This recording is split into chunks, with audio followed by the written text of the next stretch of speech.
예배가 나갑니다.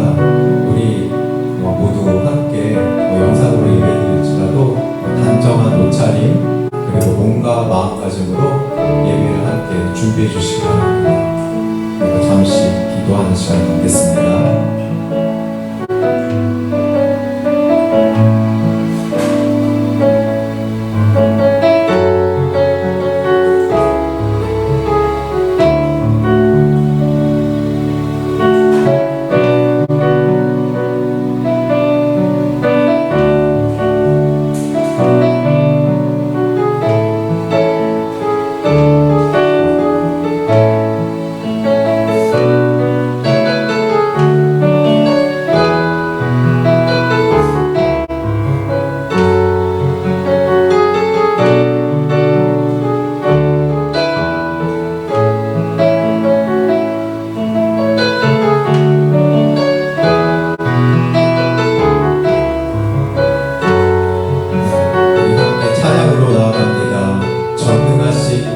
주 하나님,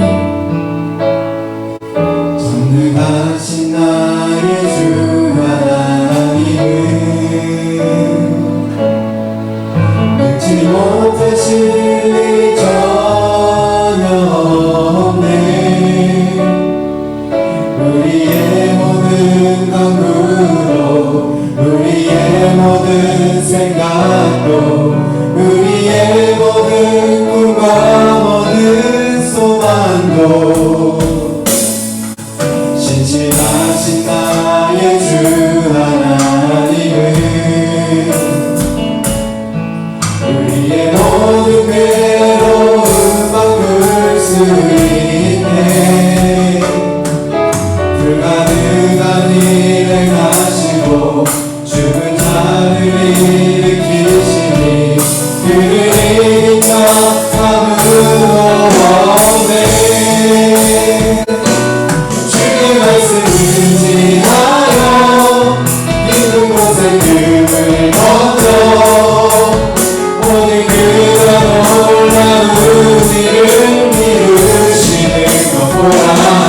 주의 말씀 의지하여 믿음으로 금을 던져 믿는 자에게 능치 못한 주의 말씀 의지하여 주의 말씀 의지하여 믿는 것에 금을 던져 오늘 그가 놀라운 일을 이루시는 것 보라.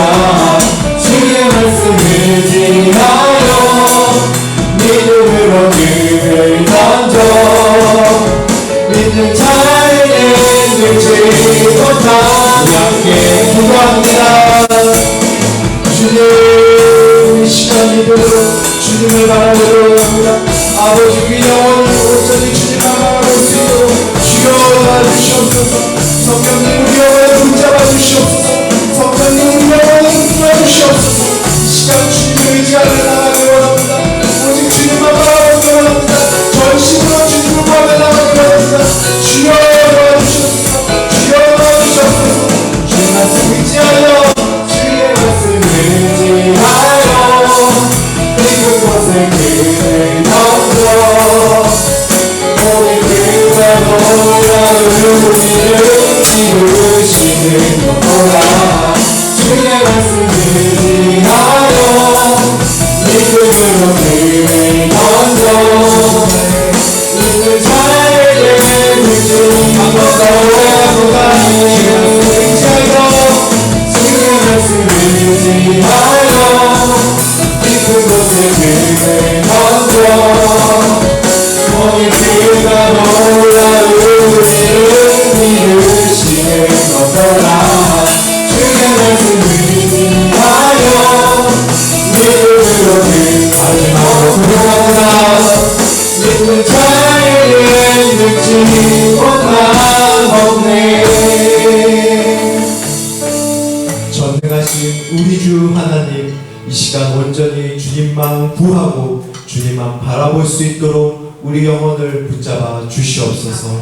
주님 안에 영원한 평강과 영원한 기쁨과 우리의 모든 것 되시는 주님이 계십니다.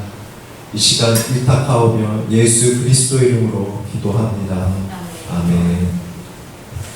우리 나의 가장 낮은 마음 힘차게 우리 함께 박수치며 찬양하겠습니다.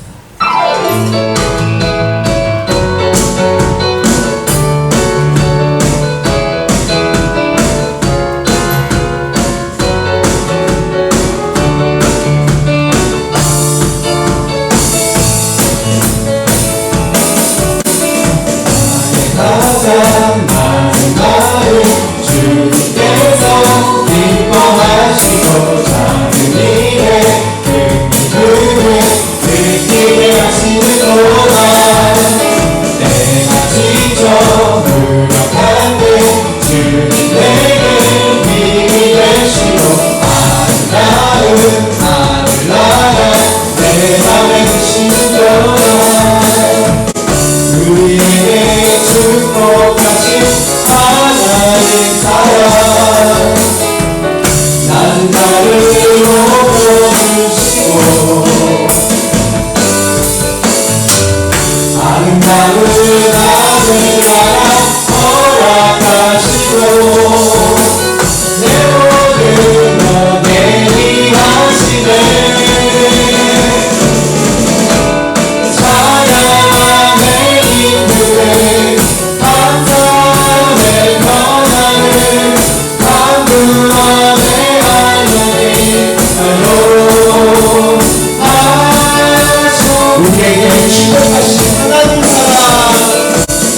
우리에게 축복하신 하나님 사랑 낮은 나를 높여주시고 아름다운 하늘나라 허락하시고 내 모든 것 대리하시네.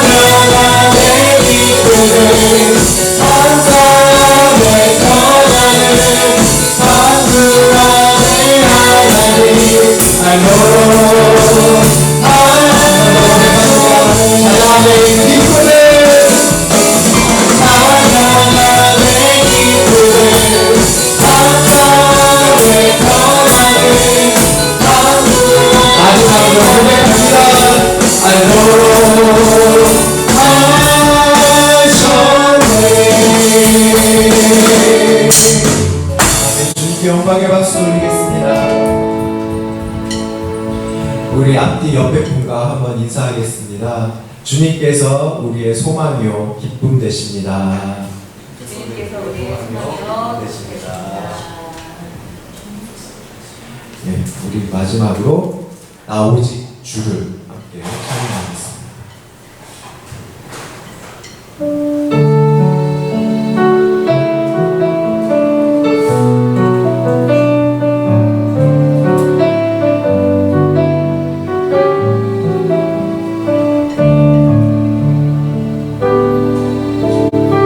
젖은 마음에 주님의 사랑은 비치네요.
닫혀진 마음에 주님의 사랑은 빛이 되어 만져주시는 천년의 땅에도 주님의 사랑은 그의 나라 변해가시네. 소망 없는 세상에 소망 없는 인생에 아픔 속에도 내 아버지 주님의 사랑 노래하리라. 세월 지나 세상이 끝나가네도 나 오직 주를 찬양하리. 소망 없는 인생에 소망 없는 인생에 아픔 속에도 내 아버지 주님의 사랑 노래하리라. 세월 지나 세상이 끝난다 해도 나 오직 주를 찬양. 우리 시간 함께 기도하며 나갑니다. 주님 이 시간 우리 주님과 바라며 기대합니다. 주여 이 시간 우리 주님을 의지하며 나가요. 주여 우리 인생에 아버지 여러 가지 문제가 있습니다. 아버지 삶에 스트레스가 어려움이 있습니다. 고통이 있습니다. 주여 이 시간 가운데 아버지 주께서 허락하신 그 아픔과 고통 속에서 아버지 우리가 주님을 알고 주님을 더욱더 배워갈 수 있고 주님의 도를 알아갈 수 있고 주의 들어가시니 너무나 감사합니다. 아버지 시간 주님의 시선을 놓치지 않고 주님께서 우리에게 주신 은혜를 놓치지 않고 아버지 주의 사랑 가운데서 우리에게 주어진 길을 완전히 나갈 수 있도록 주여 도와주시옵소서. 주여 도와주시옵소서. 주여 도와주시옵소서. 주여 도와주시옵소서. 주님 예수님 도와주시옵소서. 예수님 도와주세요. 성령님 우리를 도와주십시오. 성령님 우리를 도와주십시오. 주여 시간을 잡아나갑니다. 주여 도와주십시오. 아버지 시간을 잡아나갑니다. 주님을 잡아나갑니다. 주여 도와주십시오. 주여 도와주십시오.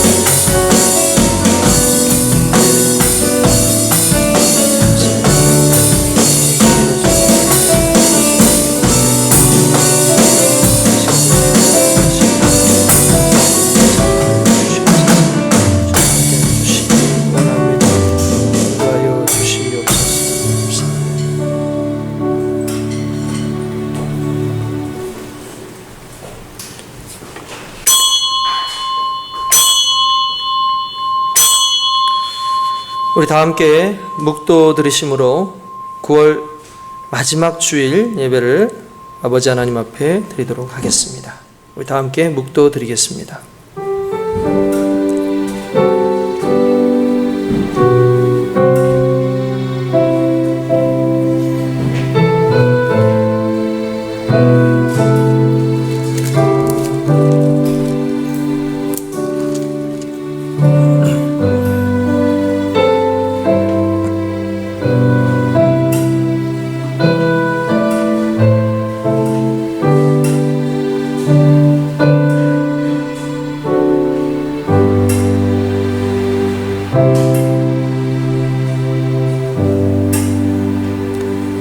여호와는 나의 목자시니 내게 부족함이 없으리로다. 그가 나를 푸른 풀밭에 누이시며 쉴만한 물가로 인도하시는도다. 내 영혼을 소생시키시고 자기 이름을 위하여 의의 길로 인도하시는도다. 내가 사망의 음침한 골짜기로 다닐지라도 해를 두려워하지 않을 것은 주께서 나와 함께 하심이라. 주의 지팡이와 막대기가 나를 안위하시나이다. 주께서 내 원수의 목전에서 내게 상을 차려주시고 기름을 내 머리에 부으셨으니 내 잔이 넘치나이다. 내 평생의 선하심과 인자하심이 반드시 나를 따르리니 내가 여호와의 집에 영원히 살리로다. 아멘. 전능하사 천지를 창조하신 하나님 아버지를 내가 믿사오며 그 독생자 우리 주 예수 그리스도를 믿사오니 이는 성령으로 잉태하사 예언대로 처녀의 몸에서 나시고 나를 위하여 고난을 받으사 십자가에 못 박혀 죽으시고 장사한 지 사흘째 죽은 자 가운데서 다시 살아나시며 하늘에 오르사 전능하신 하나님 우편에 앉아 계시다가 거기로부터 산 자와 죽은 자를 심판하러 오시리라. 성령을 믿사오며 거룩한 공교회와 성도가 서로 교제하는 것과 죄를 사하여 주시는 것과 몸이 다시 사는 것과 영원히 사는 것을 믿사옵나이다. 아멘. 우리 찬송 364장 통일 찬송가 482장 우리 함께 찬양 드리신 후에 정은희 전사님 나오셔서 기도 인도하겠습니다.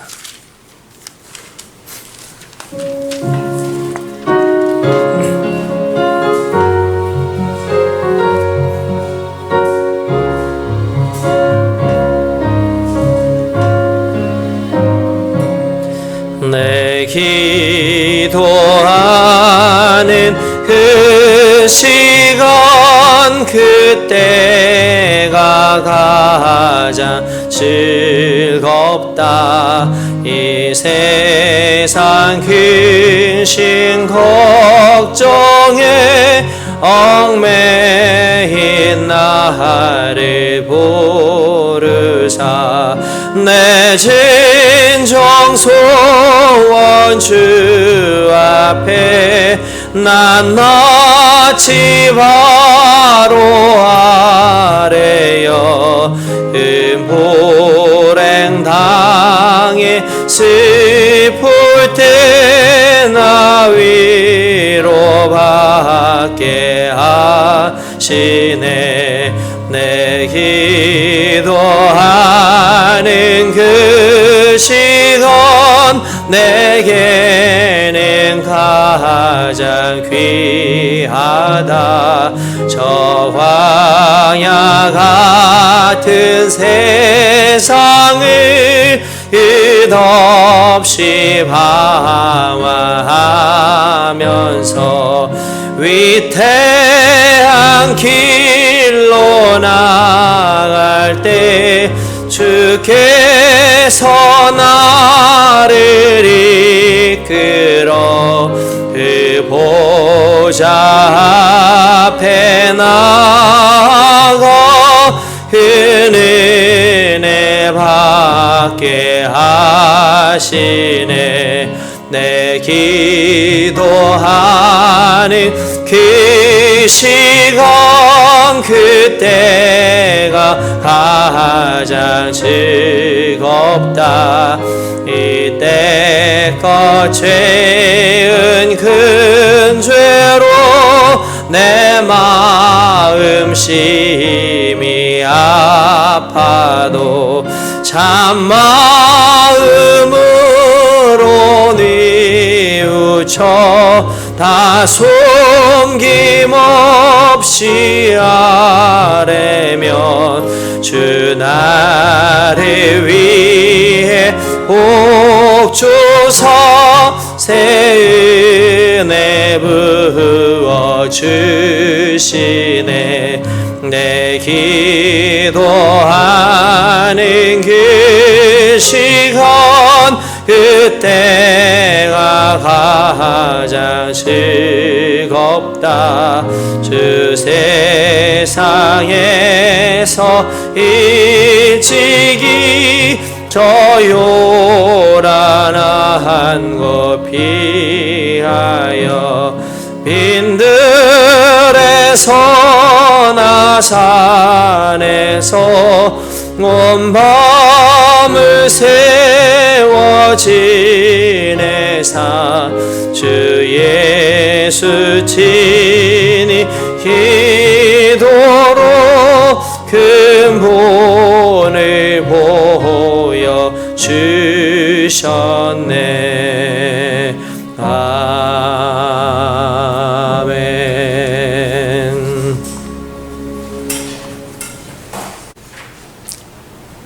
천지를 창조하시고 만물을 주관하시는 하나님, 이 시간 거짓 없으시고 진실하시고 전능하신 하나님 앞에 예배드립니다.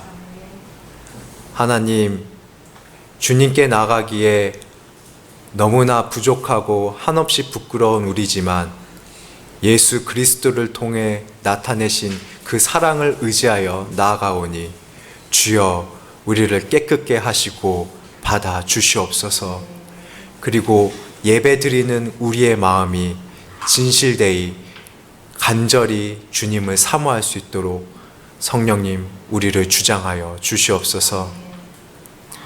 하나님, 온 세계가, 이 지구 공동체가 지금 바이러스와 질병과 여러 가지 갈등으로 고통스럽게 살아가고 있습니다. 이 허락된 아픔과 고통 속에도 주님의 뜻이 있음을 기억합니다. 하나님, 우리의 인생이 인간의 눈으로 보기에는 짧고 부족하고 허망함으로 끝나는 것 같이 보일지라도 주님의 눈으로, 하나님의 시선으로 바라볼 때 우리가 전혀 생각지 못했던 원대한 뜻이 있음을 압니다. 우리의 영의 눈을 뜨게 하셔서 늘 보게 하셔서 수시로 깨어서 그것을 기억하게 하셔서 우리가 어려운 순간에도 소망을 잃지 않고 주님이 주시는 평안과 기쁨 가운데 살아갈 수 있도록 우리를 붙들어 주시옵소서. 많은 것들이 바뀌고 있는, 크게 요동하는 시기입니다. 자연이 아프고 사람이 아프고 동물과 식물이 아프고 여러 가지 고통들이 있습니다. 그 가운데서 우리를 회복시켜 주시옵소서. 하나님, 흔들리는 이 국가 공동체를 붙들어 주시옵소서. 아버지, 흔들리고 아파하고 갈등을 겪는 이 시대, 이 세대 가운데 우리가 마음을 모아 하나 되어 갈 수 있도록 도와주십시오. 하나님, 군대에서, 직장에서, 가정에서, 우리의 일터에서 우리가 살아가는 모습이 코람되어 하나님 앞에서 신실하게 살아가는 우리 영혼이 되어질 수 있도록 주여 붙들어 주시옵소서. 하나님, 우리 교회 공동체가 여러 가지 어려움들이 있음을 아십니다. 이 모든 어려움 가운데서 우리의 성장과 성숙을 요구하시는 주님이 아버지 우리를 붙들고 계시니 그 주님 바라보고 우리가 용기 있게 나아갈 수 있도록 주여 도와주시옵소서. 이 시간 목사님을 통해서 선포되는 그 말씀으로 아버지 우리 영혼을 소생시켜 주시기를 간절히 소원합니다. 하나님, 우리 마음밭이 옥토밭이 되어 잘 갈리어서 주님의 말씀을 아멘으로 온전히 받아들일 수 있도록 주여 도와주시옵소서. 이 예배를 통하여서 주님만 영광 받으시길 원하옵고 예수 그리스도 이름으로 기도하옵나이다. 아멘.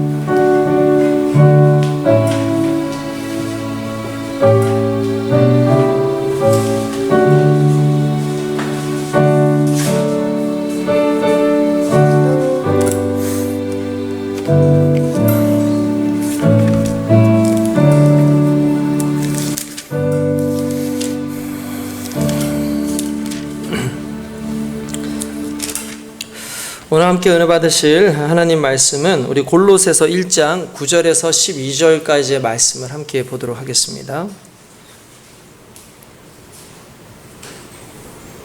오늘 함께 은혜 받으실 하나님의 말씀은 골로새서 1장 우리 9절에서 12절까지의 말씀을 함께 우리가 보도록 하겠습니다. 짧은 말씀이니까 우리 한 목소리로 같이 읽어보도록 하겠습니다. 이로써 우리도 듣던 날부터 너희를 위하여 기도하기를 그치지 아니하고 구하노니 너희로 하여금 모든 신령한 지혜와 총명의 하나님의 뜻을 아는 것으로 채우게 하시고 주께 합당하게 행하여 범사에 기쁘시게 하고 모든 선한 일에 열매를 맺게 하시며 하나님을 아는 것에 자라게 하시고 그의 영광의 힘을 따라 모든 능력으로 능하게 하시며 기쁨으로 모든 견딤과 오래 참음에 이르게 하시고 우리로 하여금 빛 가운데서 성도의 기업의 부분을 얻기에 합당하게 하신 아버지께 감사하게 하시기를 원하노라. 아멘. 할렐루야. 오늘도 하나님께서 귀하고 큰 은혜 우리에게 허락하실 줄 믿습니다. 주님께서 주신 이 귀한 날에 하나님께 예배드리는 저와 여러분들의 심령이 무엇보다도 기쁨으로 그리스도 예수에 대한 기대감으로 오늘 이렇게 가득하다면 성령께서 반드시 우리 가운데 원하는 바를 이루어 주시고 좋은 것으로 채우실 줄 믿습니다. 하나님께서 주시는 그 은혜 속에서 아름다운 예배, 귀한 예배 드릴 수 있도록 애써주시고 노력해 주시기를 부탁을 드리겠습니다. 늘 말씀을 드리는 거지만 영상으로 예배를 드릴 때에 영상 예배에 집중하는 것이 참 쉽지가 않죠. 그래서 자꾸 대면 예배를 하려고 하는 이유가 결국 자세예요. 자세. 그러니까 예배의 가장 중요한 부분은 자세입니다. 그러니까 우리가 예배를 그냥 시간을 그 시간 예배 드리는 시간에 내가 영상을 봤다 안 봤다가 중요한 것이 아니라 내가 그 시간을 하나님 앞에 있었다 있지 않았다가 중요한 거예요. 그러니까 내가 하나님 앞에서 하나님 앞에 예배를 드리는 나의 자세를 온전히 세우는 것이 이게 예배의 중심입니다. 그래서 저와 여러분들이 하루빨리 일단 원하기는 대면 예배가 진행될 수 있도록 여러분 기도해 주시기를 부탁을 드리겠고, 대면 예배가 진행되지 않는 상황 속에선 영상으로 예배를 드린다 할지라도 저와 여러분들은 정말 하나님의 그 은혜의 그 앞에, 정말 하나님 보좌 앞에 정말 하나님을 보는 것과 같이 그러한 마음과 그러한 자세로 예배를 드려야 될 줄로 믿습니다. 예배를 드리는 분들 중에서는 누워서 드리는 분들도 있고, 어떤 분들은 그냥 씻지도 않고 그냥 집이니까 아무도 안 본다고 생각을 하고 그냥 편하게 예배 드리면 되지라고 하는데, 그러한 자세는 저는 옳은 자세는 아니라고 생각을 해요. 정확하게 우리가 하나님께 예배 드리는 그런 좀 세수도 좀 하시고, 좀 옷도 좀 정갈하게 입고 자세를 갖춰서 모두 가족들이 다 준비되어지면 그때 예배를 시작하시고, 중간에 왔다 갔다 하지 않도록 핸드폰도 다 꺼놓으시고 그렇게 예배를 드릴 수 있다면 하나님께서 기뻐 받으시는 귀한 예배가 될 줄로 믿습니다. 그 예배를 내가 받겠다라는, 하나님께 드리겠다라는 그 정신으로 예배 드리는 저와 여러분 되시길 주님의 이름으로 축원드립니다.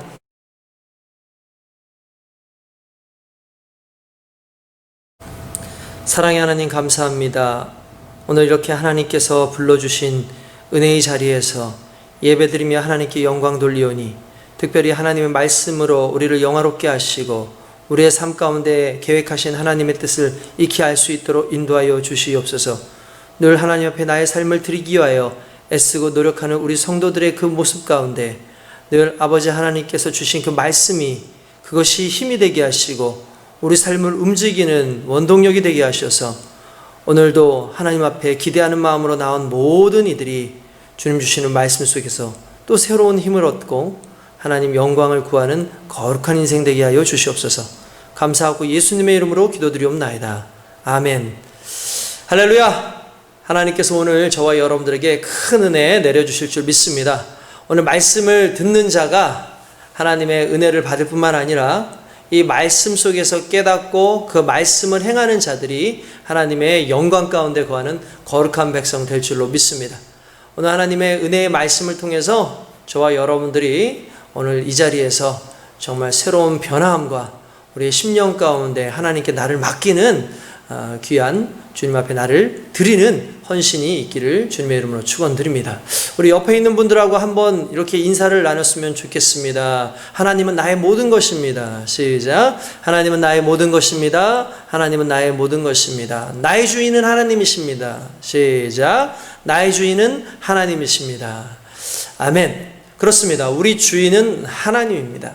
그렇기 때문에 하나님께서 우리에게 계획하신 모든 것들은 반드시 이루어질 뿐만 아니라 그 이루어지는 모든 과정 가운데 나는 알지 못하지만 하나님께서는 섭리 가운데 그것을 이루어 가시기 때문에 우리에게 필요한 것은 믿음이고 주님 앞에 온전히 충성하는 그런 삶으로 살아갈 때 하나님께서 우리에게 귀한 복을 내리실 줄로 믿습니다. 오늘 본문 말씀은 골로새 교회에 바울이 쓴 편지이죠. 바울이 쓰는 편지의 이 처음 부분이기도 한데, 이 처음 부분에 그들을 위해서 내가 중보기도 한다, 내가 너희를 위해서 지금 계속해서 기도하고 있다라는 그런 내용의 이 글이 이제 말씀이 이제 시작이 됩니다. 오늘 하나님의 말씀 속에서 이 내용들은 기도문이에요. 기도문. 근데 이 기도문이 그냥 일반적인 기도문이 아니라 이 골로새 교회를 향한 기도문인 거죠. 흔히 말하는 중보기도예요. 그래서 이 말씀 속에서 우리가 어떻게 중보기도를 해야 됩니까? 라고 물어보는 분들이 있다면, 저는 오늘 골로새서 1장 9절에서 12절 말씀을 이렇게 첨거해서 이 말씀으로 기도하십시오, 늘 이런 식으로 기도해 주십시오 라고 말할 것 같습니다. 그리고 그 기도의 핵심 내용이 상당히 중요하지만, 그보다 더 저는 오늘 의미 있다고 생각하는 것은 왜 이런 기도를 했는가에 대한 부분이라는 거예요. 왜 이런 기도를, 중보기도를 했는가에 대한 부분입니다. 물론 오늘 말씀 속에 이 내용 자체보다 이 내용을 둘러싸고 있는 그런 여러 가지들을 저와 여러분들이 오늘 함께 나눌 겁니다. 골로새 교회는 당시에 이단들이 나타나서 그리스도의 복음을 회방하고 주님을 믿는 것에 대해서 거짓된 복음으로 그들을 이제 미혹시키는 그런 일들이 많이 있었습니다. 그러니까 이런 상황들이 많이 일어나다 보니까 이 소문이 이 바울에게까지 증거가 된 겁니다. 그러니까 바울이 그 이야기를 듣고 난 다음부터 내가 너희를 위해서 끊임없이 기도한다, 내가 너희를 위해서 끊임없이 중보한다 라고 이야기를 합니다. 그러면 적어도 이 바울의 기도는 이런 것이어야 될 거예요. 하나님께서 너희를 지키실 것이다, 하나님의 복음 안에서 떠나지 말아라, 하나님의 복음 안에서 그 악한 것들은 다 물러갈지어다. 아마 이런 기도가 나왔어야 되지 않나라고 생각하는데, 오늘 기도의 내용은 그런 내용이 아니더라는 거예요. 어떤 내용이었냐면 이런 거죠. 9절부터 잠깐 보면, 이로써 우리도 듣던 날부터 너희를 위하여 기도하기를 그치지 아니하고 구하노니 너희로 하여금 모든 신령한 지혜와 총명에 하나님의 뜻을 아는 것으로 채우게 하시고. 이게 무슨 말입니까? 하나님의 뜻을 아는 것으로 너희에게 신령한 지혜와 총명이 있기를 원해 라고 얘기하는 거예요. 무슨 말입니까? 영적인 분별함이 너희에게 있기를 원한다 라고 얘기를 하는 겁니다. 또한 두 번째 10절에 보니까 주께 합당하게 행하며 범사에 기쁘시게 하고 모든 선한 일에 열매를 맺게 하시며 라고 얘기합니다. 이 두 번째 내용은 어떤 내용입니까? 영적인 내용에서 생활적인 내용을 이야기하는 거죠. 그래서 합당하게 좀 행하고 살아, 범사에 하나님을 좀 기쁘시게 너희가 좀 선한 그런 행동을 통해서 아름다운 열매, 삶의 열매를 좀 맺고 살아 라고 이렇게 이야기를 합니다.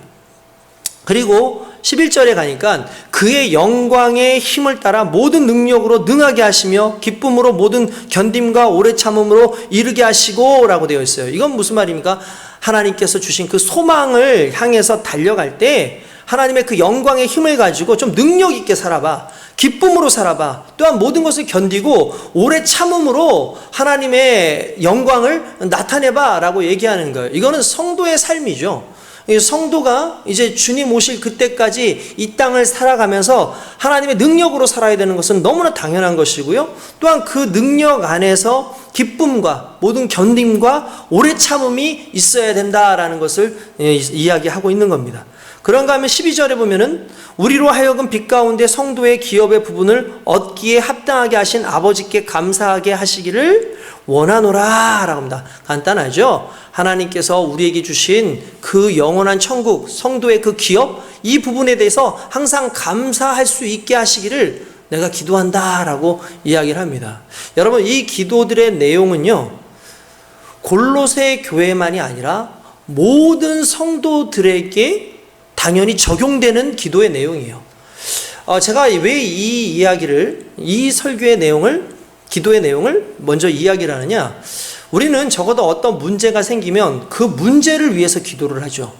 또한 그 문제가 너무나 큰 것일수록 그 큰 것에 대해서 많이 의식하고 그것을 기도하고 거기에 내 삶을 거의 메어서 그 부분으로부터 우리가 이겨내기 위해서 그러한 간구와 기도를 많이 하게끔 되어 있습니다. 그런데 바울은 그런 기도를 하는 게 아니에요. 성도의 지극히 평범한 원래 성도들에게 요구되어지는 것에 대해서 중보하고 있다는 거예요. 여러분, 이것이 왜 의미가 있느냐 하면 결국 하나님께서 허락하신 삶의 모든 것을 이기는 것은 특별히 어떠한 것이 있어서 그것에만 집중해서 기도하고 그것에만 집중해서 일하는 것이 아니라 골고루 모든 부분에서 영적인 부분, 삶적인 부분, 또한 내가 주님을 바라보고 살아가는 어떤 사역적 부분, 또한 하나님 앞에서 소소한 것 하나라도 감사할 수 있는 이런 부분, 정말 지극히 평범하지만 성도들에게 요구되어지는 이러한 가장 기본적인 것들이 잘 되어질 때에 결국 내 삶이 어떠한 유혹 가운데서도 이길 수 있다는 걸 의미하는 거죠. 이 말씀이 저는 오늘 우리에게 다가오는 하나님의 귀한 은혜의 말씀인 줄 믿습니다. 이 말은 우리가 무엇에 집중할 거냐에 대한 부분을 이야기해 주는 거예요. 간단하게 말하면 어떤 큰 문제가 갑자기 우리 삶 가운데 나타났어요. 어떤 문제로 인해서 힘들고 괴로울 수밖에 없어요. 그럼 우린 기도하죠. 우린 그것에 매이게 돼 있죠. 그런데 중요한 것은 그것에 매이고 그것에 기도하지만 그러나 그것을 풀어가는 것은 그것을 위한 기도가 아니라 근원적으로 우리의 삶 전체를 놓고 골고루 기도하는 그 영향력 있는 나름대로 하나님께서 가장 기본적이고 기초적인 것을 기도하고 그것을 그대로 맞춰서 살아갈 때 그때 가장 커다란 문제들도 해결될 수 있다는 걸 의미하는 겁니다. 저는 이러한 부분에서 저는 좀 두 가지의 부분을 좀 여러분들과 나누기를 원해요. 그것이 무엇이냐면 일단 하나님 앞에서 나는 얼마만큼 충성된 자인가, 나는 하나님 앞에서 무엇을 놓고 기도하는가. 좀 생뚱맞죠? 그러나 이것이 상당히 중요한 의미가 있기 때문에 여러분들 말씀을 듣고 함께 같이 은혜를 좀 나눴으면 좋겠습니다. 최근에 좀 제 삶 가운데는 좀 크고 굵직굵직한 그런 사건과 사고들이 좀 많이 있었습니다. 그걸 놓고 오랫동안 기도해 왔었고 우리 성도님들도 많이 기도해 왔었죠. 근데 결국 그게 제 뜻대로 해결되지는 않았어요. 하나도 그렇게 된 게 없더라고요. 그래서 제가 마음이 아팠느냐? 아니에요. 오히려 하나님의 뜻을 믿고 기도했기 때문에 하나님의 섭리 가운데 모든 것이 아름답게 이루어지라는 마음이 있어서 제 마음이 곧 안정이 왔어요. 그런데 그러한 큰 문제들이 지나고 나니까 자잘자잘한 작은 문제들이 계속 다가와요. 왜 이렇게 자꾸 이런 일들이 나한테 나타나나? 이게 내 문제, 또 다른 사람들 문제, 대부분 또 크지도 않은 문제들이에요. 그런데 자꾸 내 삶 가운데 오고 제가 이런 문제들 때문에 오히려 큰 문제 때보다 더 스트레스를 받고 있더라고요. 그래서 내가 왜 이렇게 스트레스를 받고 있을까라는 걸 생각하다 보니까 깨달은 것이 뭐냐면 작은 것에 대해서는 제가 기도하지 않더라고요. 그러니까 큰 문제에 대해서는 기도를 하는데 작은 문제가 있을 때에는 그 작은 문제에 대해서는 기도를 하지 않아요. 왜냐하면 작은 것은 내가 다 해결할 수 있을 거라는 생각이 드는 거예요. 그러니까 구태여 내가 하나님께 묻지 않고 하나님께 기도하지 않아도 내가 이 작은 문제들 때문에 넘어지진 않을 거야. 내가 알아서 다 이제 이겨낼 수 있을 거야 라는 그 마음이 제 안에 있었다라는 사실이죠. 정작 큰 문제는 내가 해결할 수 없으니까 그냥 하나님께 맡기게 돼요. 그건 자연스럽게 맡기게 돼요. 우리도 정작 여러분들 스스로가 어떻게 하게 못하면 그냥 하나님 해결해 달라고 그러면서 정말 생떼를 쓰지 않습니까? 근데 작은 문제를 가지고 여러분들 기도하나요? 기도하지 않아요. 작은 문제를 가지고는 기도하지 않아요. 여러분들, 그런데 한 가지 확실한 건 하나님은 큰 문제도 하나님이 허락하시지만 작은 문제들도 하나님께서 허락하신다는 사실이에요.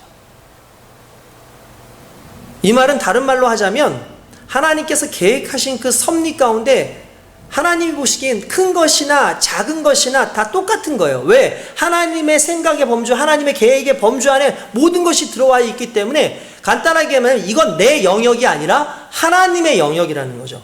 결국 작은 것 하나도 기도하고 작은 것 하나도 충성하고 작은 것 하나에도 하나님의 뜻을 묻는 것이 우리의 삶의 모습이어야 된다는 거예요. 여러분, 우리가요 큰 것 때문에 넘어질 거라고 생각하지만 실제로 우리를 넘어뜨리는 것은 큰 것이 아니라 작은 것 하나하나 때문에 우리가 넘어질 때가 많지요. 큰 바위에 넘어지는 사람 없습니다. 작은 돌풀이에 넘어지는 것이지. 예전에 최홍만 선수가 이 몸이 워낙 크지 않습니까? 그 최홍만 선수가 씨름 선수로 있다가 뒤늦게 이종 격투기 선수로 이제 주가를 좀 날리고 있었던 그런 시기입니다. 뭐 나름대로 잘 나가고 있었죠. 자신감도 충만하고 또 몇 번 싸워서 이기기도 하는 어떤 그래서 아주 뭐 이슈가 된 그런 사람이 됐죠. 근데 이 최홍만 선수가 정말 자신하고 거의 비등비등한 몸이 큰 사람들은 다 거의 뭐 그래도 이겼어요. 그런데 최홍만 선수에게 제가 기억나는 사건이 뭐냐면 보냐스키라고 하는 사람이 있는데 최홍만 선수에 비하면 몸이 상당히 좀 이렇게 왜소한 편이죠. 물론 일반적인 사람들과 대놓으면 몸이 상당히 건장하고 튼실한 사람이지만 최홍만 뭐 2m가 넘는 그 사람 앞에서는 정말 골리앗 앞에 다윗 같은 그냥 그런 모습이었다라고 저는 생각이 됩니다. 기억이 납니다. 그러니까 이제 최홍만 선수가 좀 얕봤던 것 같아요. 그래서 일로 들어오라고 한번 때려보라고. 그러니까 몇 번 이렇게 발로 이제 이 사람이 로우킥을 걷어차니까 최홍만이 맞고 난 다음에 괜찮다고 이러더니 계속 한번 차보라고 그렇게 제스처를 해요. 근데 이 보냐스키가 계속 로우킥으로 이 최홍만의 다리를 계속 치는 겁니다. 원래 이제 최홍만은 뭘 하려고 그랬겠어요? 이 몸도 좋겠다. 힘을 실으면 한 방에 그냥 어떻게든지 그냥 해결해 봐야겠다 해서 이 한 방으로 그냥 때리려고 막 하는데 워낙 빠르고 잽싸니까 때리고 도망가고 때리고 도망가고 때리고 도망가고 정말 작은 문매에 결국은요 최홍만이 쓰러졌어요. 그러니까 계속해서 작은 그 아주 뭐 세지도 않은 뭐 물론 세죠 그 사람들 뭐 훅이라든지 막 그냥 얼굴을 뭐 걷어찬다든지 이런 어퍼컷이라든지 이런 것도 아닌데도 계속 로우킥으로 차고 또 차고 하니까 그런 단발성의 어떤 그런 것들을 계속 이렇게 진행을 하다 보니까 나중에는 판정패를 당하게 됩니다. 저는 그때 보면서 느꼈어요. 야, 큰 거 한 방이 아니라 작은 거 여러 방에 한 사람을 무너뜨릴 수도 있구나. 마찬가지라는 거예요. 우리 삶 가운데 나를 넘어뜨릴 수 있고 내게 위중하다고 생각하는 것이 큰 것이 아니라 실은 작은 것 하나하나가 나를 넘어뜨릴 수 있기 때문에 우리는 늘 생각해야 되는 것이 아니면 작은 것 하나도 하나님께서 계획하신 것이기 때문에 이 부분에 대해서는 하나님께 맡기고 하나님의 뜻을 묻는 기도가 필요하다라는 사실이에요. 왜 그렇습니까? 다시 말하지만 작은 것도 하나님의 영역에 속해 있기 때문에 그렇다라는 거죠. 저와 여러분들이 그렇게 기도하고 그렇게 하나님 앞에 온전히 나아가야 될 줄로 믿습니다. 그래서 작은 것에 하나라도 묻는 습관, 하나님 앞에 기도하는 습관들을 자꾸 가져야 돼요. 그래서 여러분 항상 기뻐하라 쉬지 말고 기도하라 할 때 그 쉬지 말고 기도하라는 뜻이 무슨 말이겠습니까? 큰 일에만 기도하라가 아니라 작은 것 하나에도 기도하라는 거예요. 그러니까 어떤 문제가 생기면 그 문제에 대해서만 기도하지 말고 기본적으로 너의 삶 전체에 하나님께서 간섭하시고 계획하시는 모든 것을 묻고 기도하라는 거예요. 어떻게 보면 골로새서 1장 9절에서 12절의 말씀이 실은 그런 의도로 쓰여진 거죠. 이단들이 와가지고 교회가 휘청휘청하는 가운데 이단을 위해서 기도하는 것이 아니라 너희의 신앙의 원래의 본 모습, 너희가 당연히 가지고 있어야 되는 가장 기초적이고 기본적인 모습이 튼튼해지기를 원한다. 그것에 하나님 앞에 순종함이 있기를 원한다. 그것을 기도하기를 원한다는 게 이게 바울의 기도였다는 사실이에요. 그러니까 결국 큰 걸 놓고 기도하려고 하지 마시고요. 삶 전체를 놓고 작은 것까지도 하나님의 영역이라고 믿고 기도하는 저와 여러분 되시길 주님의 이름으로 축원드립니다. 이 기도함에 있어서 작은 것을 기도한다는 것, 곧 내가 내 삶의 주인이 아니라 하나님이 내 삶의 주인이라는 걸 인정하는 하나의 행동이죠. 그리고 그런 사람들은요 하나님 앞에서 충성되게 살아갈 수밖에 없다라는 사실이에요. 충성과 관련되어져 있는 것 중에 우리가 잘 아는 것이 달란트 비유 아닙니까? 달란트 비유. 성경에는 이 달란트 비유가 나오죠. 여러분 달란트 비유가 뭐 잘 알다시피 여러분 달란트 비유하면은 어떤 겁니까? 뭐 한 사람이 한 주인이 크게 이제 어디를 떠나갈 때 큰 이제 돈을 이제 종들에게 하인들에게 맡기죠. 그래서 5달란트, 금 5달란트, 그리고 금 2달란트, 금 1달란트를 맡깁니다. 근데 그 달란트 여러분들 얼마 정도 되는지 아시죠? 최근에는 이제 애들이 달란트 시장 이런 거 하면, 예전에 우리 교회에서도 달란트 시장을 했고 뭐 딴 교회에서도 달란트 시장을 많이 해요. 막 애들 달란트 주면 기뻐하잖아요. 뭐 이렇게 나 달란트 뭐 100개를 모았어. 뭐 나 뭐 50개를 모았어 그러잖아요. 딱 100개 모아가지고 그래 그 달란트 가지고 나중에 달란트 시장에서 뭐 사왔냐니까 공책 2권 사왔어요. 뭐 이렇게 달란트 100개인데 공책 2권 줘요. 근데 원래 여러분 달란트가 얼마 정도 하는 줄 아십니까? 제가 이걸 좀 한번 찾아봤어요. 그러니까 현재의 시세. 뭐 워낙 목사님들 여러분들이 얼마다 하는데 현재 시세를 가지고 한번 찾아봤어요. 제가 그랬더니 금 한 달란트가요 34kg이에요. 한 달란트가 34kg. 이게 어마어마한 거예요. 그러니까 지금 이게 34kg인데 시세대로 계산하니까 28억이 넘어요. 그러니까 금 한 달란트에. 이거 어마어마한 것 아닙니까? 이 어마어마한 걸 실은 그 달란트를 준 게 조금 준 게 아니에요. 엄청난 걸 맡긴 거예요. 엄청난 걸. 그러니까 이 엄청난 걸 맡았으니까 얼마나 부담스럽겠습니까? 그러니까 5달란트 가지고 있는 사람, 2달란트 가지고 있는 사람, 1달란트 가지고 있는 사람, 이거에 대해서 아마 엄청난 고민들을 하지 않았을까 싶어요. 근데 나중에 결과적으로는 5달란트 가져온 사람과 2달란트 가져온 사람은 곱으로 그것을 남기지만 1달란트를 가지고 받은 사람은 그냥 땅에 묻어두고 나중에 주인이 왔을 때 이 불충한 놈아 그러면서 오히려 야단을 맞는 그런 상황이 오죠. 뭐 이런 상황에 보면은 우리가 좀 안타까움을 좀 느끼면서도 달란트가 그런 것이구나. 그래서 이걸 가지고 충성의 척도를 보셨구나. 내 재능을 가지고 충성의 척도를 보셨구나. 아마 그렇게 생각을 할 겁니다. 그런데 이 달란트 비유하고 비슷한 비유가 하나 있는데 그게 누가복음에 나오는 문화에 대한 비유예요. 문화. 여러분 문화라는 게 뭐냐면 이것도 화폐의 단위인데 이 문화는 뭐 지금으로 치면은 얼마 정도 되는 거냐면은 이게 한 문화가 100드라크마입니다. 그러니까 한 드라크마가 노동자의 하루 품삯이에요. 이걸 또 데나리온으로도 이제 얘기를 하는데 한 드라크마는 한 하루의 노동자 품삯입니다. 그거를 만약에 뭐 그냥 10만 원이라고 할게요. 어떤 전문적 기술자가 아니라 그냥 일반 노동자입니다. 그러면 10만 원이라고 한다고 하면 100드라크마의 수준이니까 얼마 정도 되는 거죠? 1000만 원 정도 되는 거예요. 1000만 원. 그런데 어떤 사람이 이제 타국을 가게 됩니다. 근데 타국을 가는 이유가 뭐냐면 자기가 왕위를 받기 위해서 길을 떠나는 거예요. 그런데 종들 10명을 불러놓고 한 사람당 한 문화씩을 주는 거예요.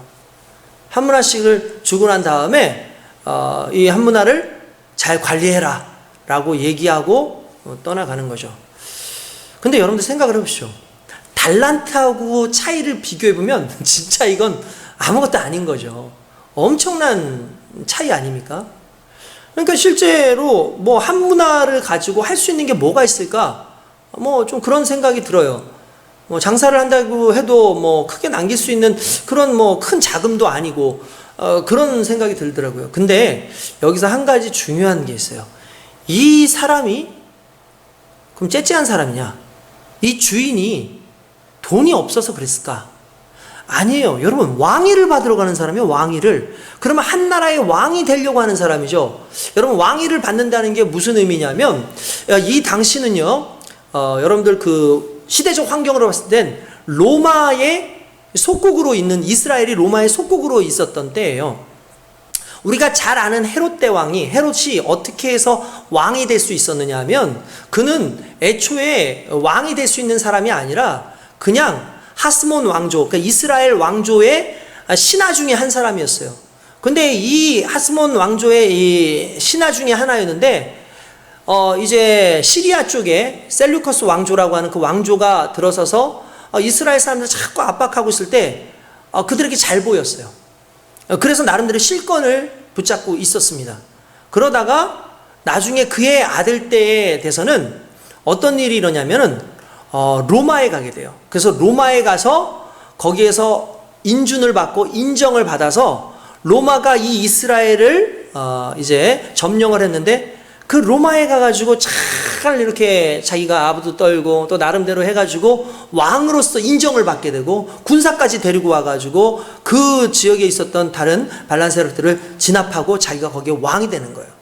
그러니까 당시에 왕이 된다라는 이 왕위를 받으러 간다는 건 이런 식이었던 거죠. 그러니까 어느 나라의 이제 속국인데 그 속국의 왕이 되기 위해서 그 황제를 만나러 가는 어떤 그런 사람. 그러니까 나름대로 지위도 있고 어떤 대단한 능력이 있었던 사람인 거죠. 근데 그 사람이 나눠주는 것이 한 문화? 이건 상당히 적은 액수 아닙니까? 적어도 몇 달란트 정도는 줘야 되는 거예요. 왜냐하면 재력도 있을 거고 그 정도면. 그런데도 불구하고 한 문화만 줬다는 건 상당히 의미가 있다는 거예요. 결국 그가 왕위를 받고 돌아옵니다. 그래서 이 사람들하고 셈을 하는데 10문화를 남긴 사람이 나와요. 그 10문화를 남긴 사람이 뭐냐면 너가 지극히 적은 것에 작은 것에 충성하였으니 내가 너에게 10고을을 맡기리라 라고 얘기합니다. 그리고 5개의 문화를 남긴 사람한테는 네가 지극히 작은 것에 충성했으니 내가 너에게 5고을을 맡기겠다라고 얘기를 합니다. 결국 달란트하고 비슷하게 한 문화를 숨겨놨던 사람이 있었는데 그는 오히려 야단치고 내어 쫓는 그런 상황이 생기죠. 여러분 여기에서 과연 이 주인의 의도 뭐였을까요? 결국 그가 보고자 했던 건 얼마를 남겼느냐가 아니라 결국 얼마만큼 이 왕이 될 그 주인의 것에 집중하고 있었느냐는 거예요. 그리고 얼마만큼 고을을 다스릴 수 있는 충성도가 있느냐에 대한 이 부분을 그것으로 확인을 하려고 했다라는 거죠.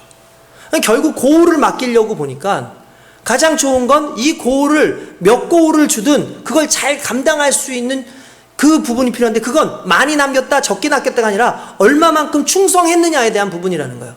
여러분 생각해 보십시오. 문화 별로 돈이 안 될 수도 있습니다. 별로 큰 돈이 아닐 수 있어요. 그러면 솔직히 적어도 여기 종이라고 되어 있지만 여긴 종이 아니에요. 이 사람들은 대부분 신하들이죠. 신하. 그러니까 자신이 아주 이렇게 인정하는 그런 신하들이에요. 이런 사람들에게 준 돈이니까 그들도 기본적으로 뭔가 가지고 있지 않겠습니까? 그럼 자기의 거 운영을 할 수도 있겠죠. 이런 거 저런 거 많이 할 수 있겠죠. 그런데 자기의 것을 운영해서는 이 문화를 절대로 뭔가 좋게 이렇게 운영을 할 수가 없어요. 모든 걸 다 내려놓은 거예요, 실은.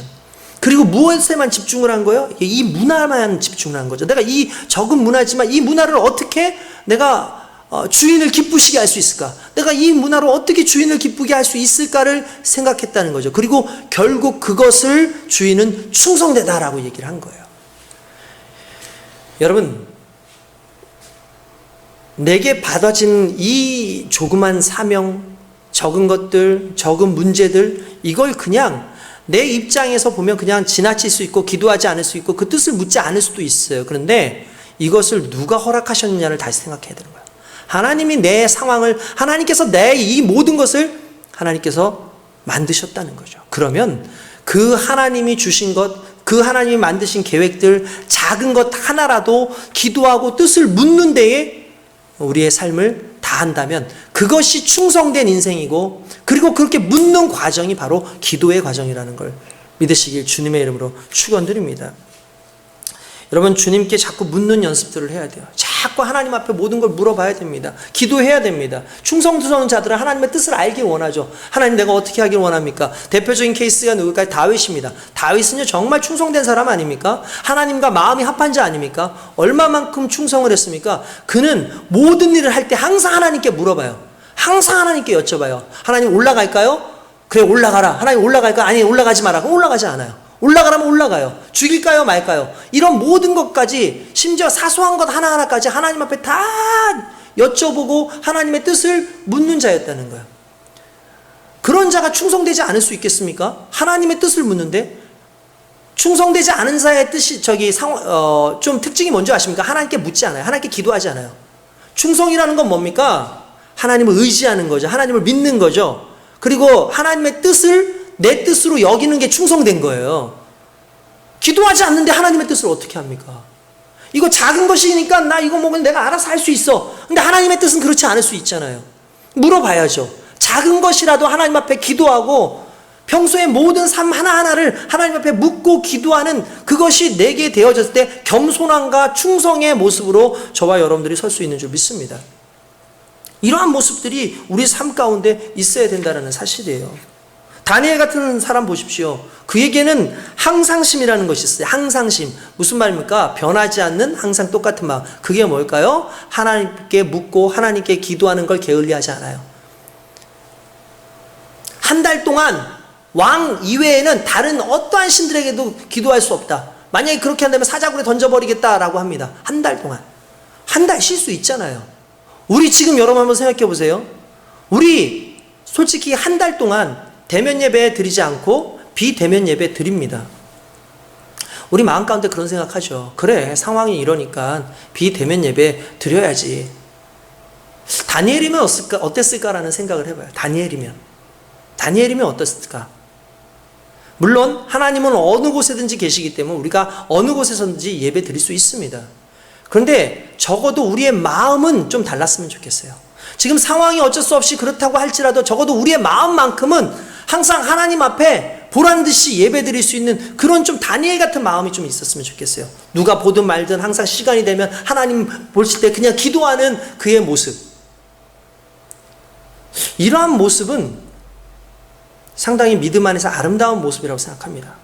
물론 지금은 전염병이 창궐하는 시대이기 때문에 우리만이 아니라 다른 사람들에게 피해 주지 않고 하나님의 덕과 그리스도의 덕을 살피기 위해서 우리가 이렇게 비대면으로 예배를 드리고 있지만, 만약에 우리가 순교의 어떠한 상황 속에서 있는 부분이라든지 어떤 정말 종교적 탄압에 의해서 그런 부분이라면 우리 목숨 걸어야 되지 않겠습니까?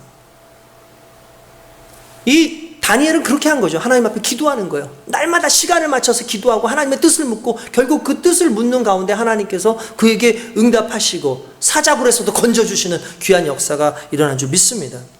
그 말은 무슨 말입니까? 상상심이라는 건 상황에 상관없이, 상황에 관계없이 똑같이 큰 일이든 작은 일이든 하나님 앞에 늘 기도하는 거죠. 목숨을 다해서. 바울 보십시오. 바울은 어땠습니까? 바울은요, 그는 기도의 목적 자체가 상당히 달랐던 사람이에요. 그의 기도는 환경을 위한 기도가 아니었어요. 오직 그는 하나님의 뜻이 있는데 하나님이 내게 원하시는 뜻은 복음을 증거하는 것이다라는 거죠. 그가 빌립보 감옥에 갇혀 있었습니다. 갇혀가지고 어찌할 바를 몰라가지고 정말 괴로운 그런 상황 아니었겠습니까? 근데 찬양해요. 주변 사람들이 다 듣습니다. 기도합니다. 주변 사람들이 다 듣습니다. 기도를 하다 보니까 하나님께서 감동하셔서 문을 열어주셨어요. 옥문을 열었는데, 옥문이 열리면 여러분 어떻게 해야 돼요? 여러분 생각을 해보세요. 하나님께서 내가 어딘가 갇혀있는데 문을 열어주셨어요. 그럼 무슨 의미예요? 무슨 의미로 해석해야 돼요? 아, 도망가라는 의미구나. 갈 수 있잖아요. 그 도망가라고 해서 내 생명을 살릴 수 있잖아요. 그런데 그들은 도망가지 않아요. 간수가 와서 봤어요. 옥문이 열려있네. 죄수들이 다 도망갔구나. 큰일 났다. 이제 내가 이 모든 문제에 대해서 문책을 받을 텐데 그런 고통을 당하는 내가 죽는 게 낫다. 그러면서 칼로 자결하려는 그 순간에 갑자기 오간에서 소리가 들립니다. 우리 도망가지 않았다. 자결하지 말아라. 놀래서 보니까 그들이 다 있는 거예요. 바울이 있는 거예요. 그가 느꼈죠. 보통 사람은 아니구나. 그리고 나서 그들 앞에 그를 집으로 모시고 가서 바울을 깨끗이 시켜준 다음에, 선생님 우리가 어떻게 해야 되겠습니까? 그러니까 주 예수를 믿으라. 그리하면 너와 내 집에 구원을 얻으리라. 그 놀라운 복음 증거의 말씀을 선포하죠. 결국 그들이 예수를 믿습니다. 그 가정까지 구원을 받습니다.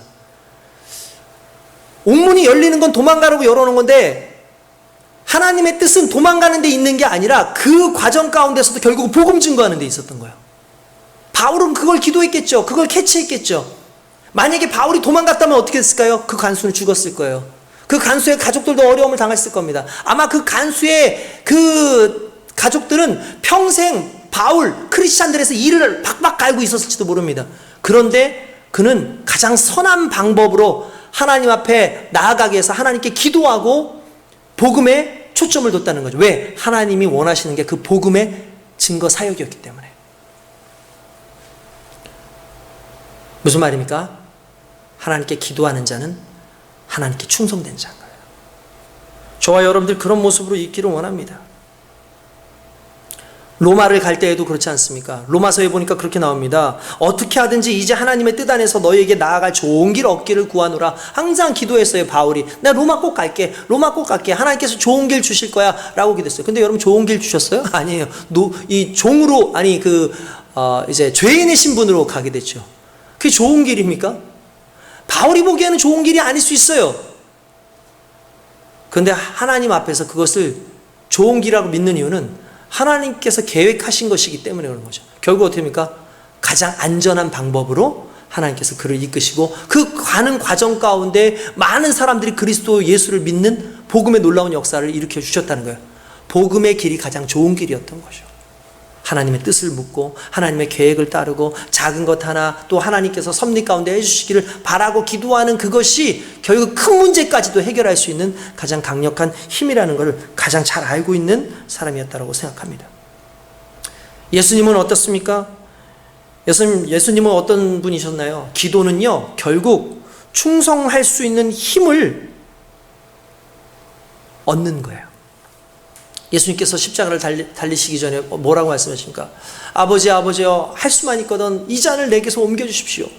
그러나 내 원대로 마시고 아버지의 뜻대로 되기를 원하나이다. 무슨 말입니까? 나는 힘들어요. 내 입장에서 이 삶이 내 것이고 이 사역이 내 사역이라고 생각하면 그냥 옮겨주셨으면 좋겠어요. 그러나 나는 한 가지 아는 게 있습니다. 이 사역은 내 사역이 아니라 아버지의 뜻을 행하는 사역이기 때문에 결국 아버지의 뜻대로 되기를 원합니다. 내가 끝까지 십자가를 질 수 있도록 내게 힘을 주소서가 바로 예수님의 기도의 목적이었다는 사실이에요. 시각이 바뀌는 거죠. 내 사역에서 하나님의 사역으로. 예수님이 이 잔을 피하게 해주십시오라는 건 어떻게 보면 예수님의 인간적인 연약함일 수도 있었어요. 그러나 인간적 연약함을 뛰어넘어서 하나님께서 원하시는 그 삶을 바라보는 예수님의 가슴이 그것을 하나님의 놀라운 은혜로 바꾸게 하시고 구원의 놀라운 역사로 바꾸게 했다는 사실입니다. 할렐루야. 저는 이것이 너무나 중요하다고 생각합니다. 결국 기도하는 건 하나님께 맡기는 거죠. 기도하는 것은요, 충성된 자들의 모습입니다. 기도하는 것은 하나님의 뜻을 묻고, 기도하는 것은 하나님의 계획하심이 적은 것 하나에도 다 있다라는 걸 믿고 달려가는 거예요. 그리고 이 모든 삶의 소유권은 하나님께 있습니다라는 걸 의미하는 것이고, 그렇게 될 때 가장 선한 방법으로 우리의 삶이 놀랍게 변화될 줄 믿습니다. 저는 예전에 파인애플 이야기라는 책을 읽은 적이 있습니다. 여러분들한테도 한번 소개를 해드렸던 그런데 워낙 오래돼서 여러분들 아마 기억이 잘 안 나실 수도 있어서 제가 그 이야기를 다시 한번 해드렸으면 좋겠어요.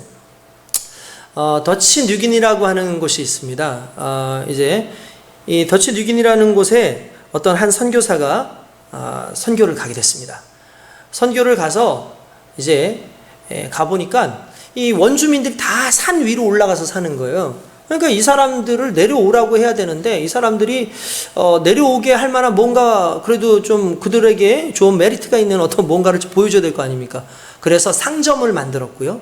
그리고 거기다가 이제 약국 같은 것도 하나, 병원도 하나 이렇게 열어놨어요. 그리고 이걸 선전하면서 오지에 있는 사람들한테 내려오라고 하면서 상점에서 먹을 것도 나눠주고 약도 무료로 나눠줬습니다. 그러니까 이 원주민들이 그 산에서 살다가 다 내려와서 이제 그 상점과 그 병원 근처에서 이제 집을 짓고 거기서 살기 시작을 했어요.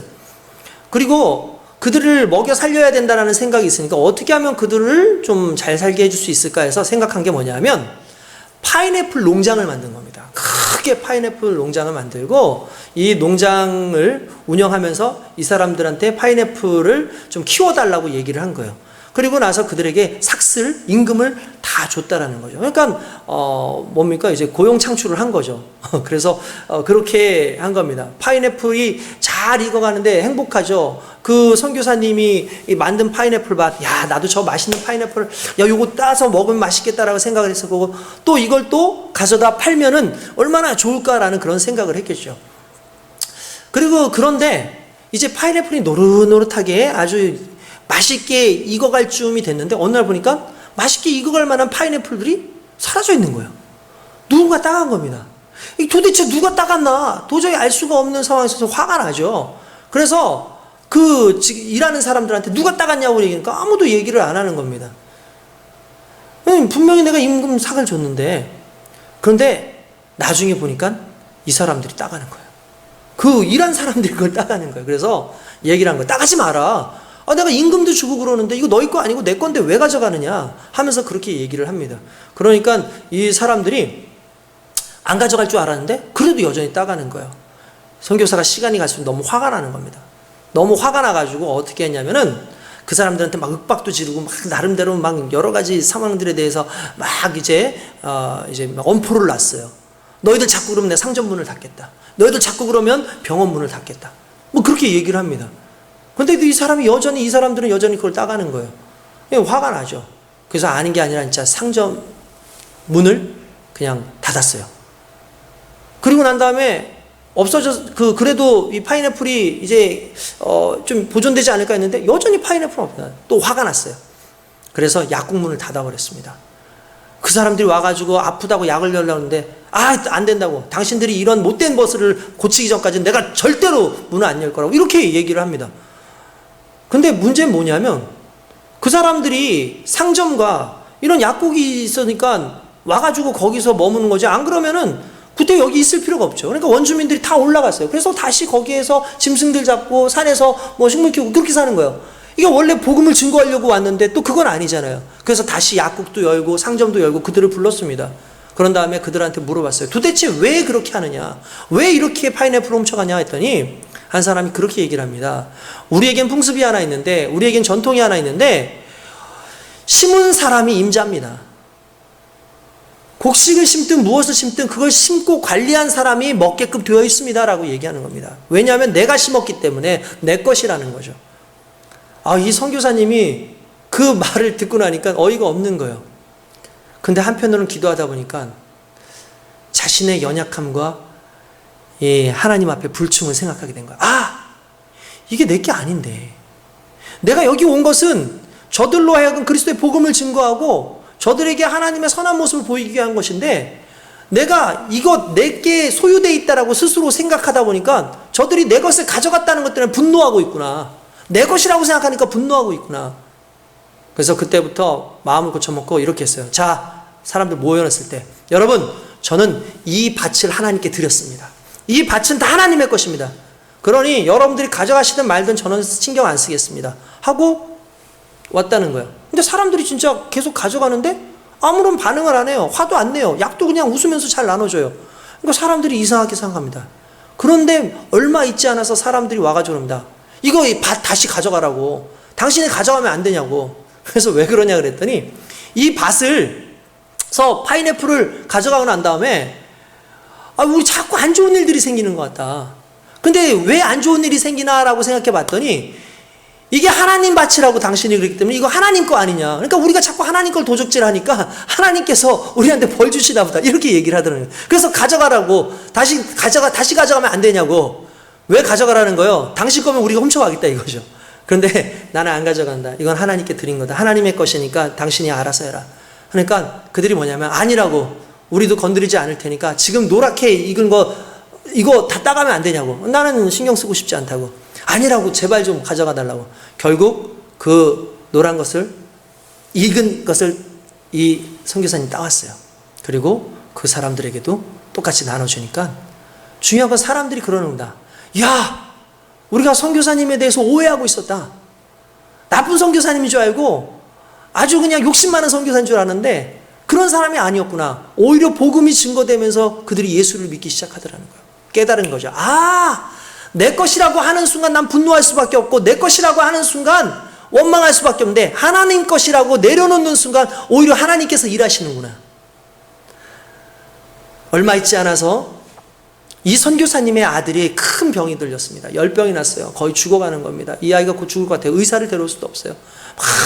이 아이를 위해서 어떻게 해야 될지 모릅니다. 기도를 합니다. 하나님 앞에. 근데 그때 이렇게 기도합니다. 하나님, 이 아이는 하나님의 아들입니다. 하나님의 자녀입니다. 하나님이 데려가셔도 되고 이 땅에 남기셔도 좋습니다. 하나님께서 해주십시오. 하나님께서 해주십시오. 제 것이 아니라 하나님 것입니다. 라고 하는 순간 그분은 그냥 그러고 나서 골방 가서 잠잤어요.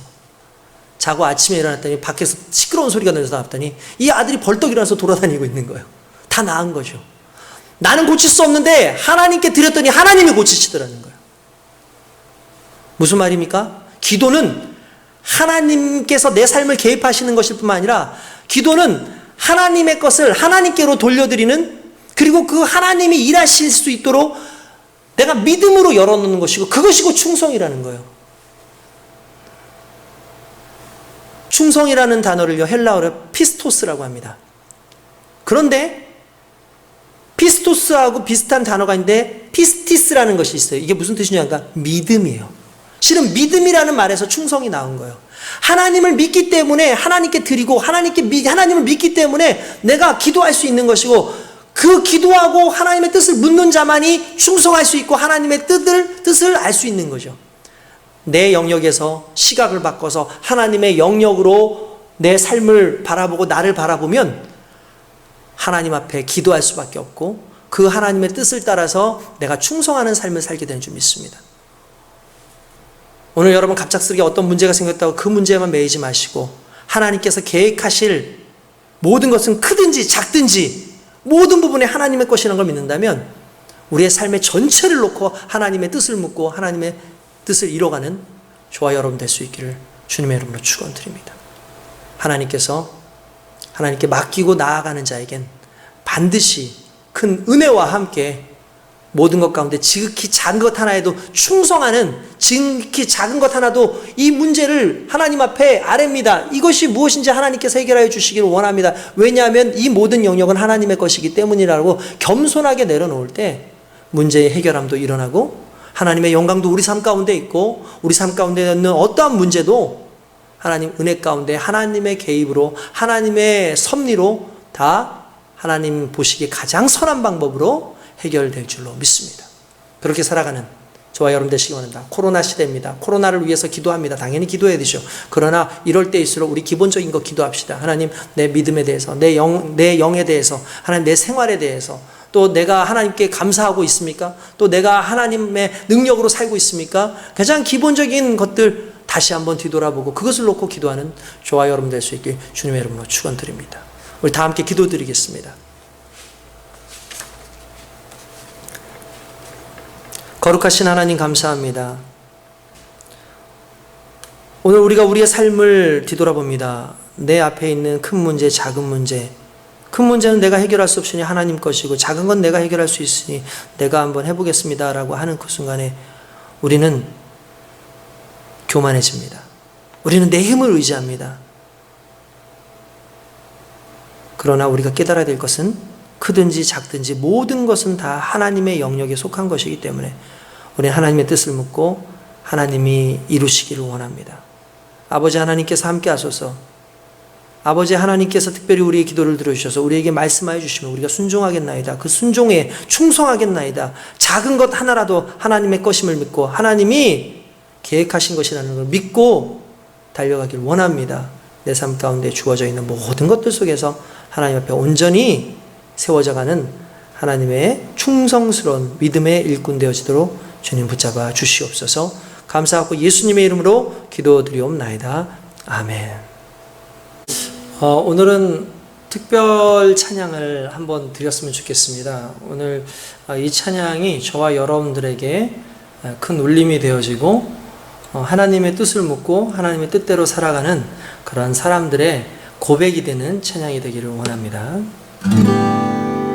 이 세상을 살아가는 동안에 나의 힘을 의지할 수 없으니 기도하고 낙심하지 말 것을 주께서 참 소망이 되심이라.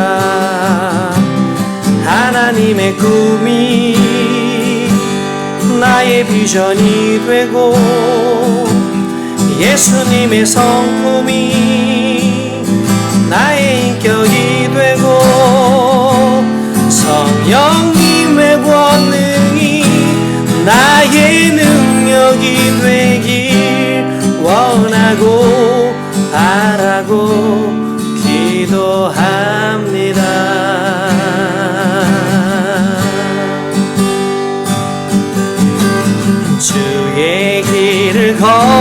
살아가는 동안에 세상의 것 의지할 수 없으니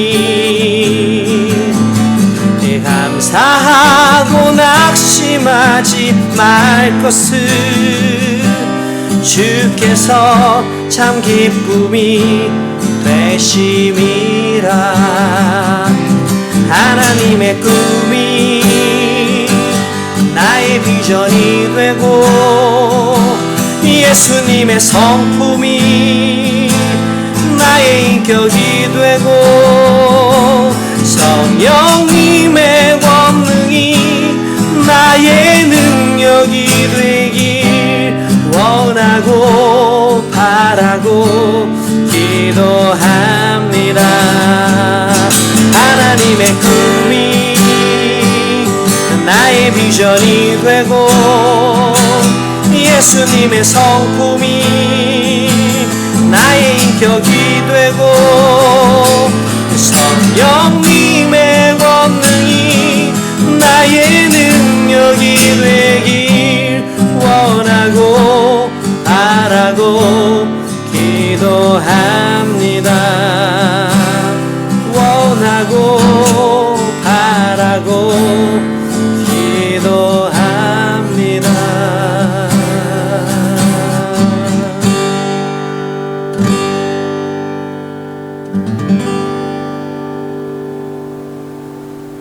주님, 이 예물 기뻐 받으시고 이 예물처럼 우리가 쓰이게 하셔서 주님, 내 것 하나도 없습니다. 작은 동전 하나도 하나님 영역에 속해 있는 것입니다. 하나님 뜻 가운데 쓰임 받을 수 있도록 인도하여 주시옵소서. 그러한 마음으로 하나님 앞에 나의 모든 것, 나의 삶을 드리고 그러한 중심 가운데 11조와 감사헌금과 다양한 선교헌금과 또한 목적헌금으로 하나님께 드리오니 주님 기뻐 받으시고 함께하여 주시옵소서. 이 시간에 아버지 하나님, 또한 문제가 있어 가슴에 손을 얹고 기도합니다. 어떠한 문제든지 주여 주님께 의뢰하고 의탁하고 맡깁니다. 주님 해결하여 주시옵소서. 심지어 작은 문제 하나라도 아버지 하나님의 뜻을 묻습니다. 하나님께서 알려주시고 하나님의 섭리 가운데 해결하여 주시옵소서.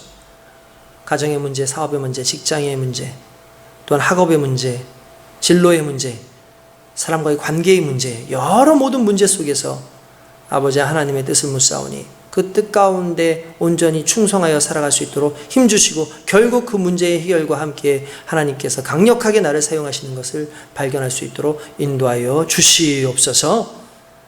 아버지 하나님, 또한 이 시간에 아픈 부위에 손을 얹고 기도합니다. 치료의 강선을 발하여 주시옵소서. 머리에서부터 발끝까지 치료하여 주시고 하나님의 은혜의 손길로 만져주시사 성령의 기름 부으심으로 말미암아 오늘 치료의 역사가 일어나도록 인도하여 주시옵소서. 나사렛 예수 이름으로 명하노니 모든 질병은 묶음을 놓고 물러갈지어다. 머리에서 발끝까지 다 나을지어다. 무거운 암병에서부터 가벼운 감기에 이르기까지 다 나을지어다. 고질적인 질병들도 다 나을지어다. 부상당하여 괴로워하고 있는 자들 있습니까? 오늘 이 시간에 주님의 은혜 가운데 나올 줄로 믿습니다. 부인병으로 고통당하는 자가 있습니까?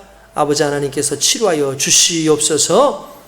아버지 하나님, 역류성 식도염으로 고통당하는 자 있습니까? 낫게 하시고, 불면증으로 고통당하는 자 있습니까? 낫게 하시고, 아버지 정신적으로 혼미하여지고 여러 가지로 두려움과 또한 불안함 가운데 있는 자들이 있습니까? 오늘 성령의 평강을 허락하여 주시옵소서. 주님 함께하여 주시옵소서. 또한 아버지 지혜가 부족하고 지식이 부족하여 머리에 손을 얹고 기도합니다. 성령님 함께하여 주시사 오늘 지식의 영이신 성령께서, 지혜의 영이신 성령께서 우리에게 함께하여 주셔서 우리로 하여금 하나님의 귀한 것을 보게 하시고 하나님의 뜻을 알게 하시고 그 뜻 가운데 주님 세상을 강하게 살아갈 수 있도록 인도하소서. 학업 가운데 있는 자녀들 있습니까? 오늘 학업도 잘 감당할 수 있도록 인도하여 주시기 원합니다. 주님 온전히 주님 만져주시고 함께 하시고 역사하여 주시옵소서. 예수님의 이름으로 기도드리옵나이다. 아멘. 이제는 우리 주 예수 그리스도의 은혜와 아버지 하나님의 극진하신 사랑하심과 성령님의 감화 감동 위로 교통인도 충만하신 은혜가 오늘 그리스도 예수 안에서 하나님의 뜻을 묻고 작은 것 하나, 지극히 작은 것 하나에도 하나님이 원하시는 것이 무엇인지 묻고 또한 충성되게 삶으로 말미암아 아버지 하나님께 늘 감사하며 영광을 돌며 기쁘시게 하는 거룩한 삶으로 그렇게 살아가는 이곳에 있는 사랑하는 귀한 성도들, 방송을 통해서 영광 돌리는 예배드리는 이 모든 성도들 위해 지금부터 영원토록 함께 있게 하시길 간절히 축원드리옵나이다. 아멘.